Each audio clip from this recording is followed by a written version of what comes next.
কি সেটা একটু সংক্ষেপে বলবো। এবং আমাদের এই গ্রাম সংসদ সভা শুধু অনেক কিছুই নিয়ে আলোচনা হয়, পঞ্চায়েতের সমস্যা অনেক কিছু নিয়ে আলোচনা হয়। এখন এবছর মেন আমাদের এসডব্লিউ প্রজেক্ট মরুন্দিতে আরম্ভ হয়েছে। এই এসডব্লিউ প্রজেক্ট হচ্ছে সলিড ওয়েস্ট ম্যানেজমেন্ট, মানে কঠিন বর্জ্য পদার্থ ব্যবস্থাপনা। আমরা যে বর্জ্য মানে যেগুলো আমরা ফেলে দিই সেইগুলো, এবার সেইগুলো ফেলে দিলে কি হয়, সেইগুলো নিয়ে একটা ম্যানেজমেন্ট, সেইগুলো নিয়ে এখন সরকার সার তৈরি করতে চাইছে। যেগুলো ফেলে দিচ্ছেন সেই জিনিসগুলো থেকে কিছু সার তৈরি হবে, সেই জিনিসগুলো হচ্ছে। এবং আমরা প্রথম পর্যায়ে আমরা বাড়িতে বাড়িতে বালতি দেব, বাড়িতে বাড়িতে আমরা বালতি দেব। সেই বালতিতে আমরা নোংরা আবর্জনা ফেলবেন এবং আমাদের গাড়ি আসবে, গাড়ি এসে নিয়ে যাবে। বহরমপুর গ্রামে 2 দিন গাড়ি আসবে, একদিন হচ্ছে সোমবার আর বৃহস্পতিবার, এই 2 দিন গাড়ি আসবে। এই 2 দিন গাড়ি এসে এলাকায় যে আমরা এই ডাস্টবিন দিচ্ছি, ওই ডাস্টবিন থাকবে, সেখান থেকে জিনিসপত্র নিয়ে চলে যাবে। এবং ওইখানে এই জিনিসগুলো নিয়ে গিয়ে আমাদের এসডব্লিউ প্রজেক্ট হয়েছে মুরুন্দিতে, সেখানে গিয়ে যেগুলো বর্জ্য পদার্থ, যেগুলো পচনশীল মানে পচে যাবে সেগুলো আলাদা হবে, যেগুলো পচবে সেগুলো আলাদা হবে। এবং সেইখান থেকে যেগুলো পচনশীল, সেই পচনশীল থেকে আবার সার তৈরি হবে, বিক্রি হবে, অনেক কিছু আছে। দেখ, এটা আমাদের নতুন কনসেপ্ট, নতুন ধারণা। কারণ এলাকাকে স্বচ্ছ রাখতে গেলে, সুন্দর রাখতে গেলে, সেটা আমাদেরকে শুধু পঞ্চায়েত নয়, প্রতিটা এলাকাবাসীকে সচেতন হতে হবে। সেই জন্য আমরা প্রতিটা এলাকায় একটা করে ডাস্টবিন দিয়েছি। হয়তো খুবই কম দিয়েছি, কিন্তু আরো প্রয়োজন, আমরা আরো দেব। কিন্তু এখন প্রাথমিক পর্যায়ে আমরা বাড়ি বাড়িতে বালতি দিতে পারছি না। এখন শুরু হচ্ছে এলাকার যারা ব্যবসাদার আছে, যেগুলো মিষ্টি দোকান, চায়ের দোকান, মুদিখানা দোকান আছে, সেইগুলোকে আমরা প্রথম পর্যায়ে শুরু করেছি। আমরা সেইগুলোকে একটা করে বালতি দেবো। সেই বালতিতে আমরা নোংরা আবর্জনা রাখবেন এবং আমাদের গাড়ি সপ্তাহে 2 দিন এই বহরমপুর গ্রামে আসবে, সেখান থেকে আমাদের এই আবর্জনাগুলো নিয়ে যাবে এবং মুরুন্দি আমাদের যেখানে প্রজেক্ট হয়েছে সেখানে নিয়ে চলে যাবে। তার সঙ্গে আমাদের জানেন এলাকাতে ড্রেন পরিষ্কার করার জন্য ভিসিডি টিম আছে। তারা হয়তো কাজ ঠিকমতো করতে মানে এখনো লোকের যতটা প্রয়োজন ততটা দিতে পারে না, কিন্তু আসে। এবং অনেক সময় সেই কাজটা দেখে নেওয়ার দায়িত্ব কিন্তু আপনারা যারা আছেন এলাকাবাসী, তারা দেখে নেবেন। কাজের তাদের 4 ঘন্টা কাজের ডিউটি, অনেক সময় তারা ঠিক মতো কাজ না করে অল্প হয়তো করে চলে যায়, কিন্তু যারা এলাকাবাসী আছেন তারা কাজটা দেখে নেবেন এবং তাদেরকেও সাহায্য করবেন। এবং আমাদের নোংরা আবর্জনাগুলো সেইগুলো আপনারা ড্রেনে ফেলবেন না, নির্দিষ্ট জায়গায় ফেলবেন এবং তাহলে আমাদের গাড়িতে এসে নিয়ে চলে যাবে।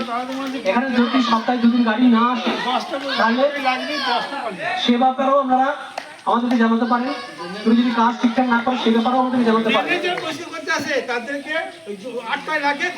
হ্যাঁ, ওইটা 4 ঘন্টা ডিউটি, কিন্তু 4 ঘন্টা ডিউটি করেন, আমরা খবর আসে। কিন্তু আপনারাও যারা এলাকায় আছেন তারা দেখে নেবেন, তারা একটু দেখে নেবেন যাতে 4 ঘন্টা করছে কিনা।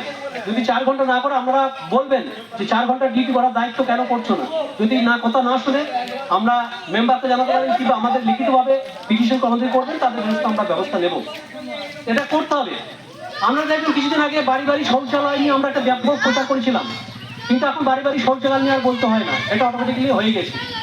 এটা প্রথম পর্যায়ে আমাদের এই যে স্বচ্ছতা বিষয়ে যেটা আলোচনা করছি আমরা, সেটা প্রথমভাবে শুরু হচ্ছে, কিন্তু এটাও একদিন হবে, সেটা ঠিকঠাক হবে, আমরা করতে পারবো আমাদের সহযোগিতা পেলে।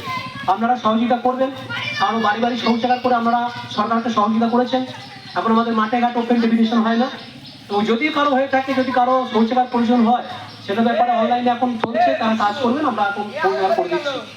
এবং এই যে স্বচ্ছতা প্রকল্প, এইখানটা কম করে 20 থেকে 25 লাখ টাকা খরচ করে মুরুন্দিতে দিঘির পাড়ে এটা প্রজেক্টটা হয়েছে। সেই প্রজেক্টটা হয়েছে কি জন্য, এলাকার স্বচ্ছতা পরিষ্কার পরিচ্ছন্ন রাখার জন্যই হয়েছে। কিন্তু এই পরিষ্কার পরিচ্ছন্ন রাখার ব্যাপারে শুধু পঞ্চায়েত সাহায্য করলে হবে না, এলাকাবাসীকেও এগিয়ে আসবেন, আপনারা আসবেন। প্রত্যেকটা এখন প্রাথমিক পর্যায়ে আমরা দোকানগুলো থেকে আবর্জনা গ্রহণ করবো, তার সঙ্গে আমাদের যে ডাস্টবিন দিয়েছে সেই ডাস্টবিনে নোংরা ফেলবেন, সেই ডাস্টবিনগুলো আমরা নিয়ে যাবো। পরবর্তী পর্যায়ে প্রতিটা বাড়িতে গিয়ে আমরা নোংরা আবর্জনা গ্রহণ করবো, সেখানে বালতি দেওয়া হবে। এই বলে আজকে আর বিস্তারিত, আজকে আমাদের প্রাথমিক পর্যায়ে যেটা স্বচ্ছতা নিয়ে আলোচনা, সেইটাই মেন বিষয়বস্তু ছিল, এটাই নিয়ে আলোচনা করছি। এবং আপনাদের কোনো কিছু চাইলে থাকলে, কিছু বলার থাকলে আমাদের মেম্বারও আছেন, মেম্বারকে জানাবেন। এবং মেম্বারকে না পেলেও আপনারা নিজেরাও ব্যক্তিগতভাবে মাস পিটিশন করে জানাতে পারেন, সেটা আমরা ব্যবস্থা নিয়ে করবো। আর একটা সর্বোপরি বলবো এলাকাবাসীকে যে কোনো নোংরা আবর্জনা ড্রেনে ফেলবেন না।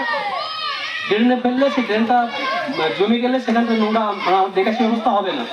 এবং আমাদের এলাকায় যে 4 দিন যারা আসে ভিসিডি কাজ করতে আসে, তারা যাতে 4 ঘন্টা ডিউটি করে সেটা আপনারা দেখবেন, এবং যদি কম করে তাহলে সেটা আমাদেরকে জানাবেন, সেটা আমরা ব্যবস্থা নেব।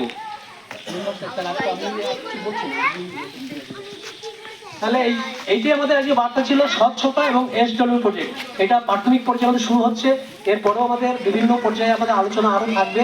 তাহলে আমি এখন যে বার্তাটা দিচ্ছি যে দোকানে দোকানে গিয়ে আমরা একটা বালতি দেবো, কিন্তু এইটা প্রজেক্টটা করতে গেলে বিরাট টাকার একটা খরচাও আছে। সেই খরচা সরকার দেবে না, সরকারটা আমাদের পঞ্চায়েত অনুদান থেকে আমরা যে ট্যাক্স দেন সেই ট্যাক্সের টাকা থেকে করতে হবে। এবং সর্বোপরি আপনারা এই টাকাটা করার জন্য প্রতিটা যারা বালতি দেবো প্রতিটা দোকানে মাসে 30 টাকা করে দিতে হবে। এবং পরবর্তী পর্যায়ে যখন আমরা প্রতি বাড়ি বাড়ি বালতি দেবো, বাড়ি বাড়ি কালেকশন করবো, মাসে 20 টাকা করে এটা ধার্য করা হয়েছে। এটা এখন প্রত্যেক পর্যায়ে কাজটা চলছে, এবং এই কাজের ক্ষেত্রে আপনারা সহযোগিতা করবেন। সরকারের যে সহযোগিতা আপনারা করেছেন ভবিষ্যতেও করবেন, এই আশা রেখে এলাকার সমস্ত আমার নির্বাচন মণ্ডলী এবং নাগরিকবৃন্দকে ধন্যবাদ জানাচ্ছি। এবং তার সঙ্গে ধন্যবাদ জানাচ্ছি আমাদের মেম্বার, উনি আজকে আমাদের এই উপস্থিত হয়েছেন, ওনাকেও আমি এলাকাতে একটা প্রচার রাখার জন্য আমি বলছি।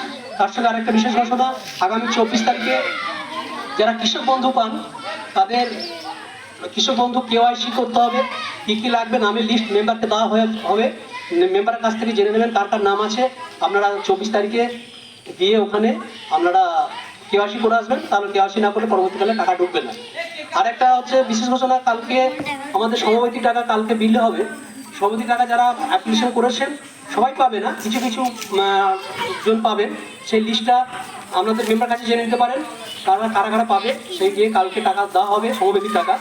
এবার পরবর্তী যারা পাচ্ছে না পরবর্তীকালে টাকা আবার তাদেরকেও দেওয়া হবে। এই জানিয়ে সকলকে আরেকবার ধন্যবাদ জানিয়ে আমাদের এই ছোট্ট সভা থেকে শেষ করছি। নমস্কার।